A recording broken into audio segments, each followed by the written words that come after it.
যারা ২ pair, ৪ pair, ৫ pair গাপ্পি নেয় তাদের পার্সেলগুলো কিভাবে প্যাকেজিং করি সেটা আজকে আপনাদের সাথে শেয়ার করব। প্রথমে যে পলিটা দেখতে পাচ্ছেন সেটা খুবই স্ট্রং একটা পলি, এলডি পলি। আজকে এক ভাই হচ্ছিল ২ পেয়ার পার্পল মোজাইক এবং ২ পেয়ার রেড ড্রাগন অর্ডার করেছে। আরো বেশ কিছু অর্ডার আছে। তবে ভাইয়ের পার্সেলটাই দেখাচ্ছি। প্রথমে আমি একটা শক্ত চকলেটের ডিব্বাতে প্যাকেট করে নিয়েছি। তারপর ভালোভাবে মুখাটা লাগাই, তারপর হচ্ছে কস্টিপ দিয়ে সিল করে নিছি। তারপর হচ্ছিল আমি পেপার দিয়ে হচ্ছিল এটা ঢেকে নিব। যাতে হচ্ছিল এটা ঠিকভাবে বাহিরে দেখা না যায়। এতে এটা না দিলেও চলে, বাট আমি সেফটি পারপাস দেই, এটা ভালো।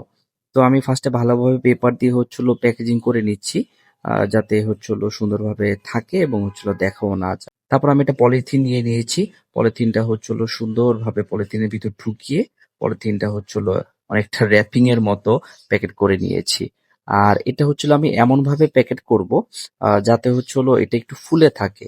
আর পলিথিনটার উদ্দেশ্য হচ্ছিল যাতে ভিতরে কোনো কারণে হচ্ছিল যদি প্যাকেটটা ফেটে যায় অথবা ডিব্বাটা ফেটে যায়, ওই পানিটা যাতে বাহিরে চলে না আসে। এতে হবে কি, এতে যে কুরিয়ার গুলোতে আপনি হচ্ছিল পার্সেল প্যাকেজিং করবেন অথবা দিবেন, সেই কুরিয়ারের অন্য কোনো পার্সেল হচ্ছিল ক্ষতিগ্রস্ত হবে না। এবং এতে হবে কি যে আপনার পানিটাও বের হবে না, কোনো কারণে যদি পানি থাকে মাছটাও বেঁচে থাকার সম্ভাবনা থাকবে। তো এইভাবে আমি প্যাকেট করে নিয়েছি, দেখতে পাচ্ছেন যে একটু গোলুমোলু ফুলে আছে ফুটবলের মতো।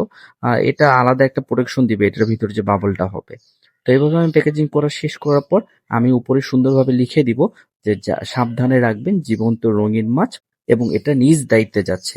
এটা অনেক কুরিয়ারে উল্লেখ করে দিতে হয়, তা না হলে তারা নিতে চায় না। বিশেষ করে এখন ম্যাক্সিমাম কুরিয়ারই তো পার্সেল নেওয়া বন্ধ করে দিয়েছে। তো এটা আমার স্টেট ফার্স্টে যাবে। ওরাও নেওয়া বন্ধ করে দিয়েছিল, ওদেরকে অনেক কষ্ট করে কনভিন্স করে বলছি এটা আমার নিজ দায়িত্বে যাবে, এবং আমার প্যাকেজিং দেখানোর পর ওরা রাজি হয়ে গেছে। তো এই ছিল আজকে ভিডিও, ভালো লাগলে একটা লাইক দিয়ে দিবেন। আসসালামু আলাইকুম।